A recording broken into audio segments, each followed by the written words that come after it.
Hey everybody, I'm John Granado, and that's Josh Jordan. You can hear us on ESPN 97.5 and 92.5. Hit subscribe so you get all of our content here. We talk a lot of Astros. Let's talk some more Astros, Josh. Hector Neris, basically he wanted a 3-year, $50 million deal. Oh, that's what we heard. He ended up 1 year, $9 million. He's also got another year team option, which goes to a player option. Whatever the case may be, it could end up to be a $23 million deal.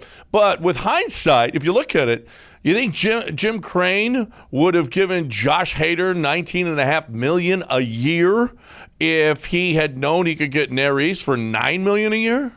I do, because I think the Hader deal was more of a long-term play. I think this is a post-Ryan Presley in an Astros uniform type move. So I think this was more about getting younger. The bullpen's it's kind of older than you think. And all four guys that left the bullpen this year, Graveman, Maton, all those guys that are leaving, they were at least 30 or older. So I think this was just getting more youth in there and bringing in a dominant closer. Well, yeah, I agree. I love it that you adding strength to a strength.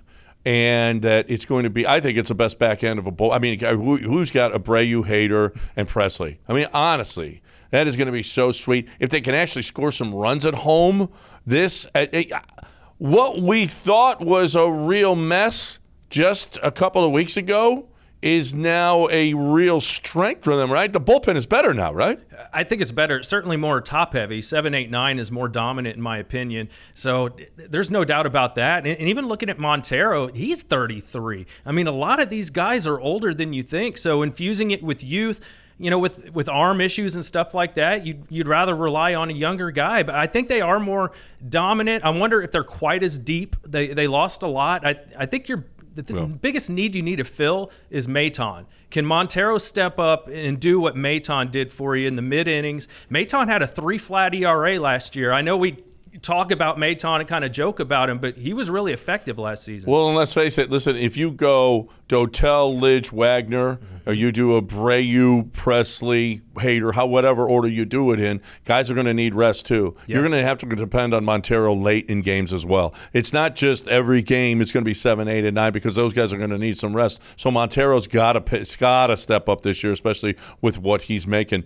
I don't know how much you make, but I do know this. You can afford a Coors Light. I don't make a whole boatload. I can tell you this. I enjoy my Coors Lights. I really love cold, clean, crisp, refreshing Coors Light. I think people know that. If you've ever seen me or talked to me, you probably, especially out and about, you've seen me with a Coors Light in my hand.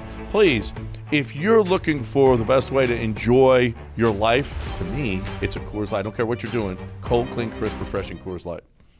Maldi's gone. Neris is gone. Uncle Mike is gone. Dusty's gone. We know that Altuve is a leader. We know that. Where do you pick up? I mean, you lose that Maldi behind the plate, which is huge. Yiner, I'm not sure, is ready to pick up that kind of role. Where else do you think you're going to get your leadership from? I think it's from your Astros classic, your Justin Verlander, your Jose Altuve, your Alex Bregman. I mean, these guys have been through the war since 2017 on this team. So those are the guys you're going to lean on. And Yiner said he's going to try and be more vocal. That's something that he's working on this offseason. He's going to try and take a step forward.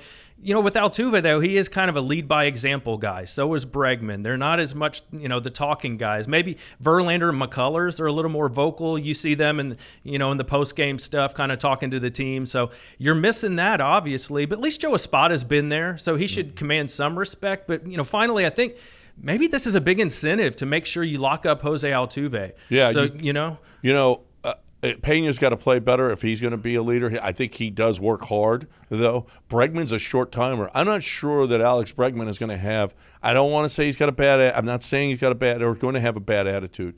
But I don't know that they're going to sign him, and I don't think that might not sit well with him this season. You're not going to get – is Yordan a guy that will step up and start to lead? It's hard from the DH position, which he's going to be in a lot. So, yeah, listen, you lost Correa and Maldonado in consecutive years. Those were your two guys in that locker room. So that could well be an issue. Jose Altuve is going to have to step up and do a lot more, I think, this year. And I think if Jose Abreu can just play well, I mean, he has a lot of respect throughout his career. If he can match what he's done across his career and play like that this season, I think he could be one of your leaders. I agree.